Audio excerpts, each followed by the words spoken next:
ಕೊಟ್ಟೆ ಪೀಕ್ ನೋಡಿದ್ರಾಗ ನಾನು ಖುಷಿ ಅನಿಸ್ತು.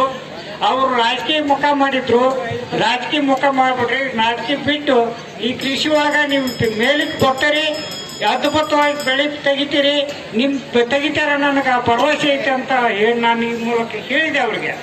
ಹೇಳಿದ್ರಾಗ ಅವ್ರು ಏನಂದ್ರು, ಸೀದಾ ಆಯ್ತು ಬಿಡ ನೋಡೋಣ ಅಂತ ಈ ಒಂದು ಬೆಳೆ ತೆಗೆದ್ರು. ಎಷ್ಟಂದ್ರೆ ಇವತ್ತು ಪಕ್ಕದಲ್ಲಿ ಗದಗ ಜಿಲ್ಲೆ ಕೋಟಿ ಉಂಚಿದ ಗ್ರಾಮದಾಗ 70,000 ರೂಪಾಯಿ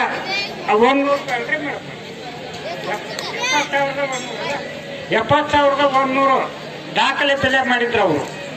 ಆ ಬೆಲೆ ಮುರಿದು 73,000 ರೂಪಾಯಿ ರೇಟ್ ಆಯ್ತು ಒಂದು ಕ್ವಿಂಟಲ್ಗೆ. 73,000 ಅಂದ್ರೆ ಇವತ್ತು ಒಬ್ಬ ಹೆಣ್ಮಗಳು ಇವತ್ತು ಏನೈತೆ ಅಂದ್ರೆ, ಇವತ್ತು ಸವಿತಾ ನಾಗರೆಡ್ಡಿ, ಉಮೇಶ್ ನಾಗರೆಡ್ಡಿ ಇವ್ರೇನದಾರಲ್ಲ, ಇವು ದಂಪತಿಗಳು ಏನದಾರಲ್ಲ, ಆ ದಂಪತಿ ಬೆಳೆದಿದ್ದಾರಲ್ಲ, ಇವತ್ತು ಆ ದಾಖಲೆ ಒಬ್ಬ ಹೆಣ್ಮಗಳು ಮುಗ್ದಾರಂದ್ರೆ ನಾವು ಗಂಡ್ಮಕ್ಳು ಅದಾರ ಏನೈತಿ, ಇವತ್ತು ಗಂಡಸರ ಅದಾರ ಮನೆಗೆ ಇವತ್ತು ಏನೈತಿ ಬಸ್ ಸ್ಟ್ಯಾಂಡಿಗೆ ಅಡ್ಡಾಡ್ತೀವಿ. ಪರಿಹಾರ ಸರ್ಕಾರ ಪರಿಹಾರ ನೋಡ್ತು ಹೊರತಾಗಿ ಸರ್ಕಾರ ಪರಿಹಾರ ನೋಡೋಂಥ ವ್ಯವಸ್ಥೆ ಇರಬಾರ್ದು. ನಾ ಹೇಳಿದ ಒಂದು ಮಾತು, ಬರಗಾಲ ಇವತ್ತು ಬರಗಾಲ ಐತಿ ನಮ್ಮ ಕೊಪ್ಪಳ ಜಿಲ್ಲೆ, ಇವತ್ತು ಯಲಬುರ್ಗಾ ತಾಲೂಕು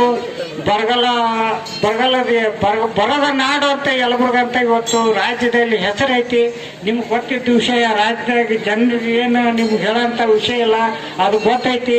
ಅದು ಗೊತ್ತಿದ್ರು ಇವತ್ತಿನ ಕಾಲಕ್ಕೆ ಇವತ್ತು ಪರ ಐತಿ ಅಂತಂದ್ರೆ ಬರ್ದಾಗ ಇವತ್ತು ಏನಾಗತ್ತಂದ್ರೆ ಅಂತ ಬರ್ದಾಗ ಇವತ್ತು ಹೊಲ್ದಕ್ಕೆ ಹೋದ್ರೆ ಇವತ್ತು ಇಷ್ಟೆಲ್ಲ 3-4 ಲಕ್ಷ ರೂಪಾಯಿ ಖರ್ಚು ಮಾಡೀನಿ ಅಧ್ಯಕ್ಷರೇ, ನೀವು ಹೇಳಿದೆ ಮಾಡೀನಿ, ನನಗೆ ಭಾಳ ಲಾಸ್